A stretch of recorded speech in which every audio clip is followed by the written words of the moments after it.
1, 2, 3, 4, 5, 6, 7, 8.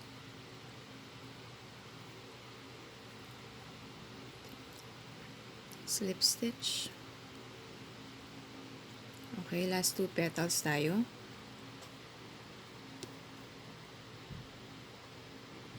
Okay. 1,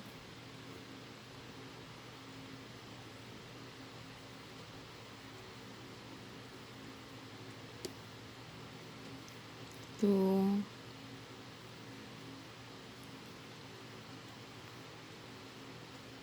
3,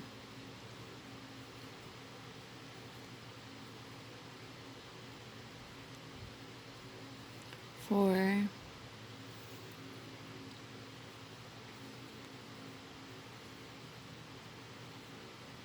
5, 6,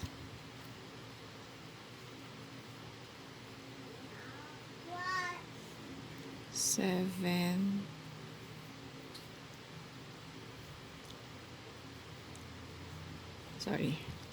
8. Okay, ayan, 8. And then slip stitch. Dito sa taas ng butas. Okay, and then last. Okay, and then yung last natin. Last petal.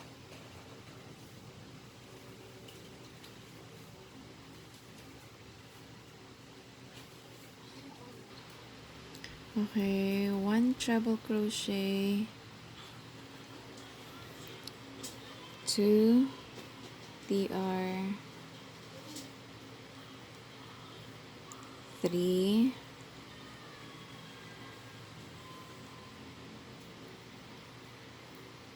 4,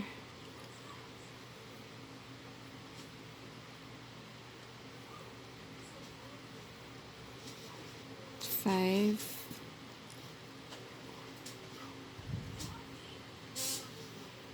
6,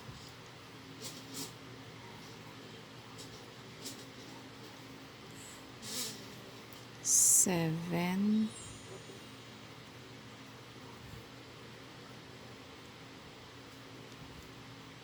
8.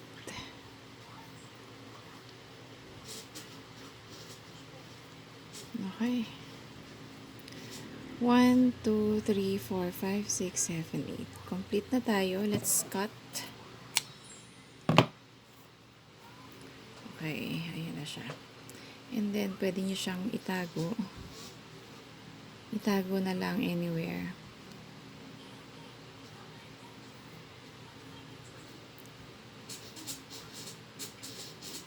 Itago natin yung yarn. Okay.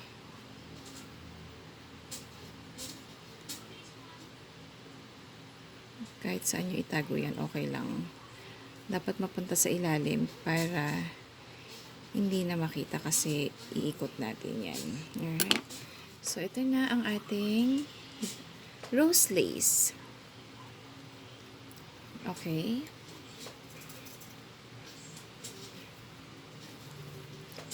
So, papaano natin i-assemble yan? Kailangan natin magkaroon ng wire. Yung green na wire. Wait lang. Hanap ako ng green na wire. Parang ganito. Ito. Green na wire. Yan. Okay. So, ganito ang gagawin natin. Kailangan nating iikot yung dulo. Okay, ito yung wire natin. So, ikot lang natin itong dulo na to. Ay, sorry.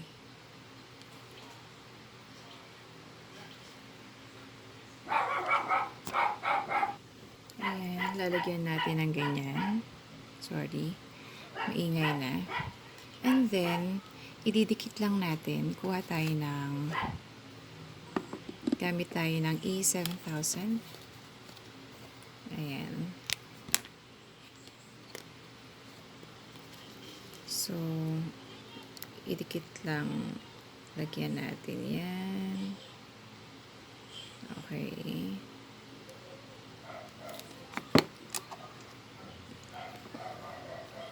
pwedeng ganyan paikot. Or, pwede rin sa kabila. Ako, mas gusto ko, 'di ba, mas gusto kong paikutin. Mas gusto ko sa likod siya ikutin. Okay, ito yung harapan natin. Makikita nyo ang harapan ay naka-concave.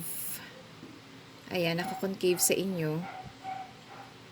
At itong naka-convex, sa likod, yan, ito ang gagamitin natin. Para mas mukha siyang nagbo-bloom. Alright? So, dito natin ilalagay ito. Okay? And then, i-fold lang natin para dumikit. Tapos ito, i-fold natin sa gitna. Ayan, fold lang natin. Okay? Next na gagawin natin ay lalagyan na natin ng glue. Ang dadaanan nating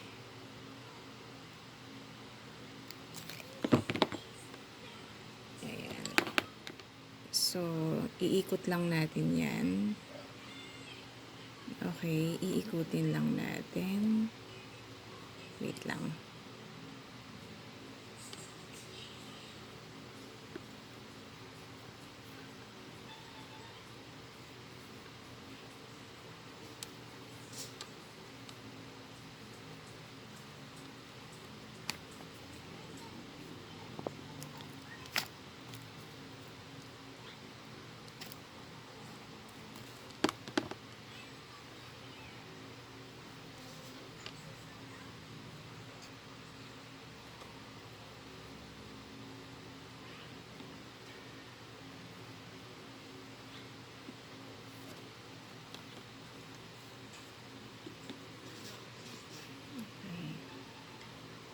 So, magiging ganito ang itsura niya.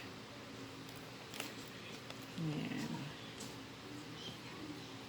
Para siyang nagbo-bloom na rose. Okay.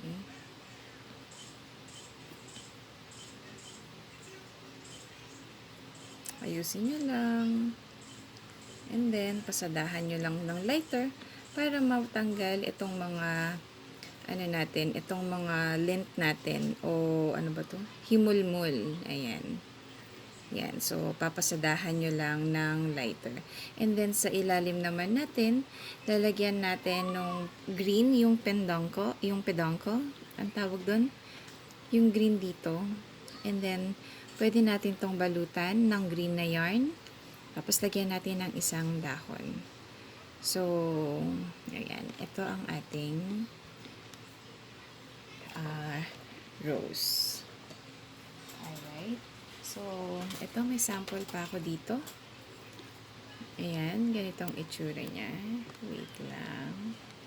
Ayan, ganitong itsura niya kapag merong green sa ilalim. Tapos, binalutan ko naman to ng tape. Naka-tape lang siya. At hindi ko na siya nilagyan ng